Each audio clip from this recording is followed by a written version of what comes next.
اعوذ باللہ من الشیطان الرجیم بسم اللہ الرحمن الرحیم والقواعد من النساء اللتی لا یرجون نکاحا فلیس علیہن جناح ان یضعن ثیابہن غیر متبرجات بزینہ، اور جو خانہ نشین بوڑھی عورتیں نکاح کی آرزو نہیں رکھتی تو ان پر کوئی گناہ نہیں کہ وہ اپنے زائد کپڑے اتار پھینکیں، زینت ظاہر نہ کریں۔ وَأَن يَسْتَعْفِفْنَ خَيْرٌ لَهُنَّ، اگر وہ اس سے بھی بچیں تو ان کے لیے بہتر ہے۔ وَاللَّهُ سَمِيعٌ عَلِيمٌ، اللہ سننے والا اور جاننے والا ہے۔ لَيْسَ عَلَى الْأَعْمَى حَرَجٌ وَلَا عَلَى الْأَعْرَجِ حَرَجٌ وَلَا عَلَى الْمَرِيضِ حَرَجٌ، کوئی گناہ نہیں نہ بینا پر نہ لنگڑے پر نہ کوئی گناہ ہے، اور نہ ہی بیمار پر کوئی گناہ ہے۔ وَلَا عَلَىٰ أَنفُسِكُمْ أَن تَأْكُلُوا مِن بُيُوتِكُمْ أَوْ بُيُوتِ آبَائِكُمْ أَوْ بُيُوتِ أُمَّهَاتِكُمْ أَوْ بُيُوتِ إِخْوَانِكُمْ أَوْ بُيُوتِ أَخَوَاتِكُمْ أَوْ بُيُوتِ أَمَامِكُمْ أَوْ بُيُوتِ أَمَّاتِكُمْ أَوْ بُيُوتِ أَخْوَالِكُمْ أَوْ بُيُوتِ خَالَاتِكُمْ أَوْ مَا مَلَكَتْ مَفَاتِحُهُ أَوْ صِدِيقِكُمْ، کوئی گناہ نہیں تم پر کہ خود تم اس پر کہ تم کھاؤ اپنے گھروں سے یا اپنے باپوں کے گھروں سے یا اپنی ماؤں کے گھروں سے یا اپنے بھائیوں کے گھروں سے یا اپنے بہنوئیوں کے گھروں سے یا اپنے چاچاؤں کے گھروں سے یا اپنی پھوپھیوں کے گھروں سے یا اپنے ماموں کے گھروں سے یا اپنی خالاؤں کے گھروں سے، یا جس گھر کی کنجیاں تمہارے قبضے میں ہوں، یا اپنے دوست کے گھر سے۔ لیس علیکم جناح ان تاکلوا جمیعا او اشتاتا، تم پر کوئی گناہ نہیں کہ تم اکٹھے مل کر کھاؤ یا جدا جدا۔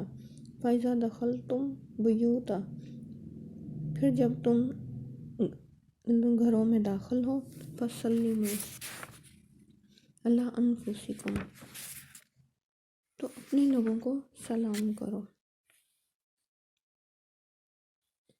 من عند اللہ مبارکات طیبات، دعائے خیر اللہ کے ہاتھ سے ببرکت اور پاکیزہ ہے۔ کذالک یبین اللہ لکم الآیات لعلکم تعقلون، اسی طرح اللہ تمہارے لیے احکام واضح کرتا ہے تاکہ تم سمجھو۔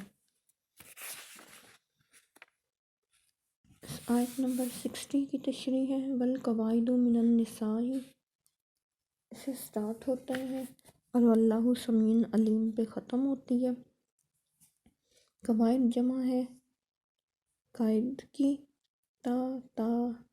تانیث اس لیے صرف کی گئی ہے تاکہ پتہ چلے یہ بیٹھنا بڑھاپے کی وجہ سے ہے۔ قواعد میں مراد وہ عورتیں جو بوڑھی ہو جاتی ہیں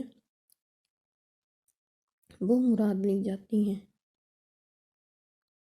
ایسی عورتوں کو اجازت دی جاتی ہے کہ وہ اپنے اوپر والی چادر اگر نہ استعمال کرنا چاہیں تو نہ استعمال کریں، اور اگر اپنی آرائش اور زینت کو نہ ظاہر کریں اور اس سے بھی بچیں تو وہ زیادہ بہتر بات ہے۔ آگے ہے آیت نمبر 61۔ لیس علی الأعمى حرج، آگے اللہ لکم الآیات لعلکم تعقلون۔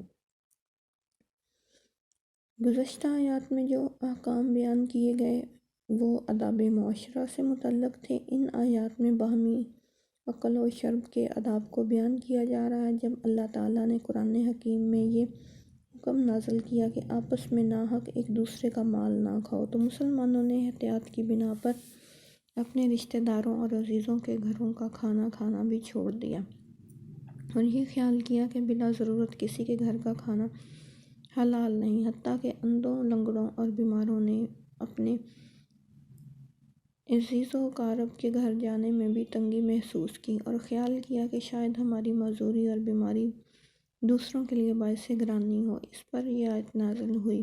نہ اندھے پر کوئی حرج ہے، نہ لنگڑے پر کوئی حرج، یہ آیت نازل فرما کر اللہ تعالیٰ نے بتایا کہ تمہیں اس بارے میں رخصت اور وسعت ہے، لہٰذا تم اپنے اوپر تنگی نہ کرو۔ علامہ قرطبی فرماتے ہیں اس آیت کا ایک حصہ وَلَا عَلَى الْمَرِيضِ حَرَج پر ختم ہوتا ہے، اور مفہوم یہ ہے کہ اگر کوئی شخص نابینا، لنگڑا اور بیمار ہو تو اس پر ایسے افعال کا ادا کرنا ضروری نہیں جس سے اسے تکلیف ہوتی ہے، اس لیے جمعہ، جہاد وغیرہ یہ لوگ مستثنیٰ قرار دیے گئے ہیں۔ آیت کا دوسرا حصہ وَلَا عَلَىٰ أَنفُسِكُمْ سے شروع ہوتا ہے، جس میں یہ بتایا جا رہا ہے کہ وہ رشتہ دار یا احباب جن کے ساتھ بے تکلفی ہو اور اگر ان کے ہاں سے کھانا کھایا جائے تو ان کے لیے فرحت اور عزت کا باعث ہو، تو ایسے قریبی رشتہ داروں اور بے تکلف دوستوں کے ہاں سے کوئی چیز کھا لینا مباح ہے، لیکن اگر وہ رشتہ دار اور دوست اس چیز کو ناپسند کریں تو پھر بلا اجازت ان کے ہاں سے کچھ کھانا درست نہیں۔ جیسے متعدد احادیث سے واضح ہے۔ یہ لکھنے کے بعد علامہ قرطبی فرماتے ہیں اس آیت کا یہی معنی صحیح ہے، اور آیت کی یہ تفسیر واضح اور مفید ہے۔ شریعت اور عقل دونوں اس کی تائید کرتے ہیں۔ سلام کی تاکید آیت کے آخری حصے میں اہل ایمان کو سلامتی کی دعا دینے کی تاکید کی گئی ہے، اور وہ سلام ہے۔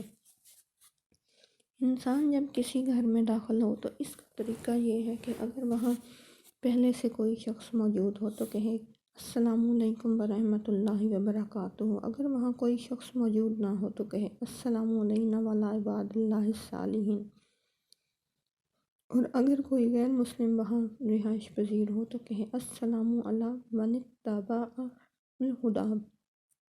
حضرت انس فرماتے ہیں مجھے رسول اللہ صلی اللہ علیہ وسلم نے فرمایا جب تو گھر والوں کے پاس داخل ہو تو ان کو سلام کیا کر، تیرے لیے اور تیرے گھر والوں کے لیے برکت ہوگی۔ حضرت عبداللہ ابن عمر فرماتے ہیں ایک شخص نے رسول اللہ صلی اللہ علیہ وآلہ وسلم سے پوچھا اسلام میں کون سا عمل سب سے اچھا ہے؟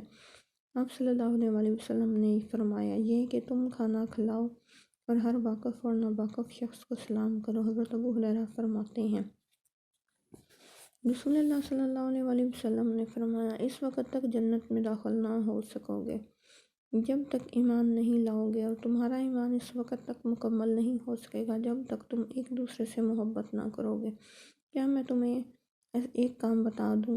جب تم اسے کرنے لگو گے تو تمہارے درمیان باہمی محبت پیدا ہوگی، آپس میں سلام کو پھیلاؤ۔